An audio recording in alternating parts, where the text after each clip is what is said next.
and show you something absolutely incredible in the Quran.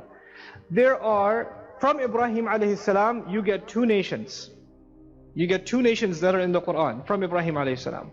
You get the children of Ismail, and the other side you get the children of Ishaq. But actually, more famously, instead of talking about Ishaq, we talk about the grandson of Ibrahim alayhi salam, who is, Israel, Yaqub. And so we more famously call them the children of Israel. You've heard that before, right? So we'll make it simple. On the one hand, Banu Ismail, and the other Banu Israel. Children of Ismail, children of Israel. You with me so far? Two nations. And both of these nations, they go back to who? Ibrahim alayhi salam. Now keep this in mind as I tell you this. There are 3 dreams in the Quran from prophets.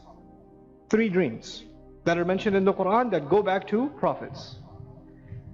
The first dream is that of Ibrahim alayhi salam himself. What dream did he see? Anybody know? You can call it out. What did he see in his dream? What was he doing? He was slaughtering his son. And he saw that multiple times. Inni arafi fil manami anni adbahuka. I continue to see in my dream that I'm slaughtering you. This is the first dream of a prophet. The second dream of a prophet is, Yusuf alayhi salam. What dream did he see? 11 stars, the sun and the moon, you remember? That's the second dream. The third dream in the Quran is that of Rasulullah sallallahu alayhi wasallam. And the dream of Rasulullah sallallahu alayhi wasallam is actually one mentioned in Surah Al-Fath. لَقَدْ صَدَقَ اللَّهُ رَسُولَهُ الرُّؤْيَا بِالْحَقِّ. Allah confirmed the vision of the Prophet, the dream of the Prophet ﷺ, that they're going to make Hajj and they're going to be shaving their heads. When do you shave your head? After the animal is slaughtered. Now here's the amazing thing. All 3 of these dreams are connected to each other. And actually our Messenger ﷺ is the fulfillment of the first 2 dreams. The first dream was Ibrahim alayhi salam. Who was he slaughtering? Ismail. He was slaughtering who? Ismail. And when he finally went to do this, Allah replaced Ismail alayhi salam. And that became the legacy of sacrifice. And that sacrifice became part of Hajj, didn't it? And the Prophet saw a dream that he will be doing what? Hajj. And when do you shave the head? After you are done sacrificing the animal. In other words, the dream that was started, the legacy, the mission that was started with Ibrahim alayhi salam reaches its perfection with Rasulullah sallallahu alayhi wasallam. The 2 dreams are directly connected to each other. Which dream is left? Yusuf alayhi salam. But the dream of Yusuf alayhi salam is amazing because Yusuf alayhi salam saw a dream in which he overpowers his brothers, even though they did wrong to him.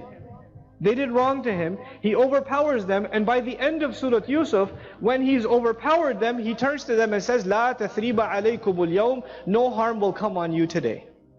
No harm will come on. He forgives his brothers. Isn't that what he did? That's the interpretation of the dream. He was able to overpower his brothers. They fell in sajda, and he said, "There's no harm coming on you." He forgave them. Now the dream of the Prophet ﷺ once again was that he conquers, or he makes Hajj. You cannot make Hajj until you take over Makkah. You can't just walk into Quraysh and make Hajj. You have to conquer Makkah. So the fulfillment of the Prophet's dream ﷺ happens at Fath Makkah. But when he conquers Makkah, he had brothers that had done him wrong. Who were they? Quraysh. And now he has overpowered them. And when he's overpowered them, he should be punishing them. They fought him in Badr, they fought him in Uhud, they fought him in Ahzab, they fought him through conspiracies, they tried to poison him and kill him. They tried all this stuff, and now he's finally overpowered them. This is the time to take revenge. And what does Rasulullah ﷺ say? He says, "I'll say to you what my brother Yusuf says, La tathriba alaykum al-yawm." Exact same words. The Prophet ﷺ is the completion of the dream of Ibrahim with Ismail. And he's also the completion of the dream of who? Yusuf alayhi salam. Now why is that important? Why did I bring this up now? I brought this up now because if you think of the families, remember I talked to you about the families? Ibrahim alayhi salam has 2 lineages, through Ismail and through Israel. One of the dreams is from this family. The dream of slaughtering his son is from Banu Ismail. The other dream of Yusuf alayhi salam is from the other side, from Banu Israel. Literally, Yusuf alayhi salam is the son of Israel, of Yaqub. And now Rasulullah sallallahu alayhi wasallam is fulfilling both of those family lines. They all come together with him. What we're learning is that when the Rasul of Allah sallallahu alayhi wasallam is the final messenger, it no longer matters whether you're from Bani Ismail or Bani Israel. You are now completely the fulfillment of the legacy of your father Ibrahim.